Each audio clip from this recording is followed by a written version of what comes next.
de l'Évangile selon saint Matthieu. En ce temps-là, Jésus disait à ses disciples, « Vous êtes le sel de la terre. Mais si le sel devient fade, comment lui rendre de la saveur? Ne vaut plus rien. On le jette dehors et il est piétiné par les gens. Vous êtes la lumière du monde. Une ville située sur une montagne ne peut être cachée. Et l'on n'allume pas une lampe pour la mettre sous le boisseau. On la met sur le lampadaire. Et elle brille pour tous ceux qui sont dans la maison. De même que votre lumière brille devant les hommes. Alors, voyant ce que vous faites de bien, ils rendront gloire à votre Père qui est aux cieux.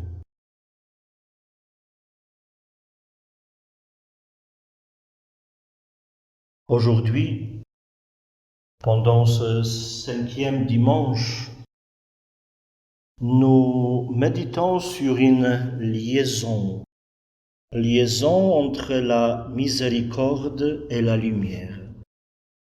Nous venons d'entendre les paroles de l'évangile de saint Matthieu, mais ces paroles sont accompagnées par la première lecture tirée de la prophétie du prophète Isaïe, ainsi quelques phrases.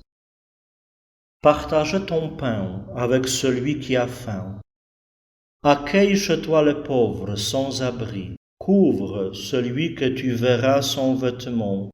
Alors ta lumière jaillira comme l'aurore.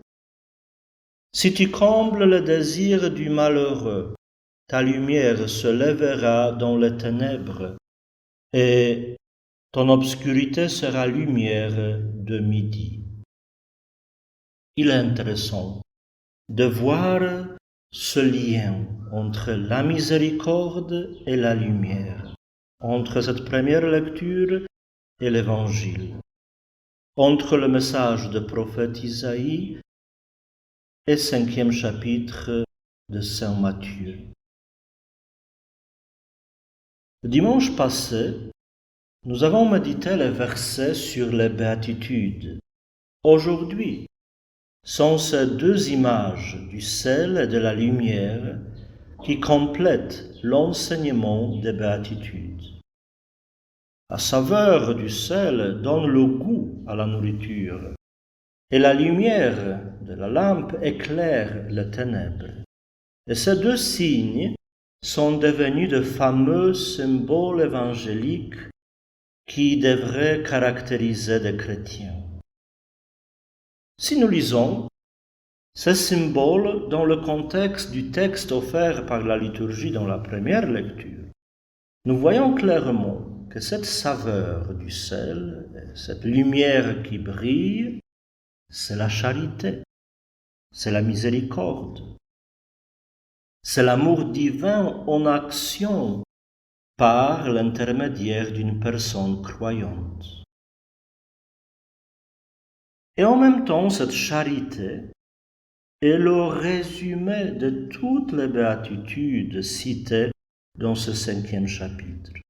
Parce qu'au fond, ce récit sur des béatitudes, c'est comme un autoportrait de Jésus lui-même.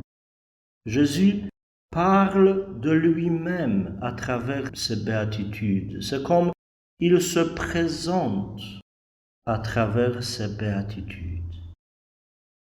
C'est lui le premier doux, le premier artisan de paix, le premier miséricordieux, le premier assoiffé de la justice. Donc, au fond, c'est lui la saveur du sel et la lumière de la lampe.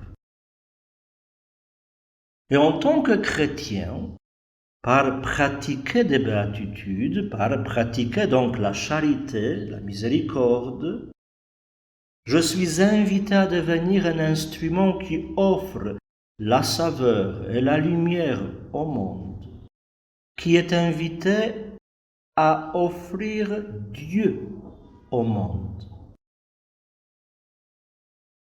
Je ne suis pas la source de cette lumière, je ne suis pas la source de cette saveur.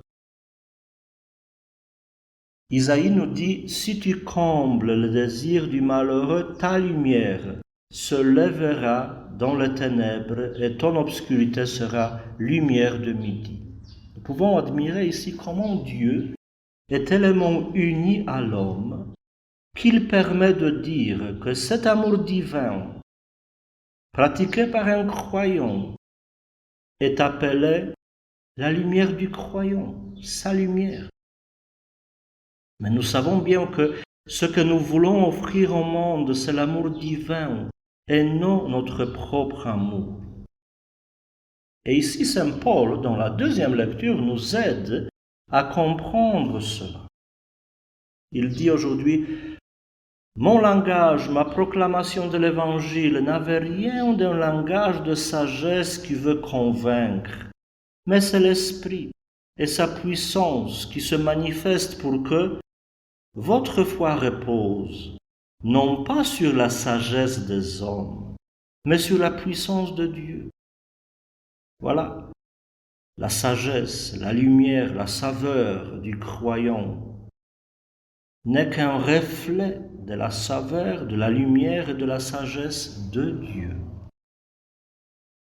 Et si Jésus, en développant ce symbole, ajoute un élément de devoir mettre la lumière sur un lampadaire et non sous le boisseau, il voudrait dire, vous ne devez pas briller de votre propre lumière, mais refléter la lumière divine qui reste visible quand les croyants pratiquent la miséricorde au nom de Dieu.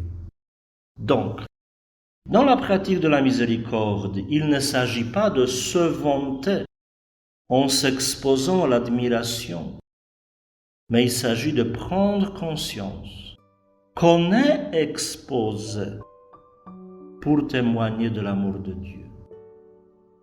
Une ville située sur une montagne ne peut être cachée. Par le fait d'être chrétien, nous sommes déjà exposés. Par le fait d'exercer la charité, nous sommes déjà exposés.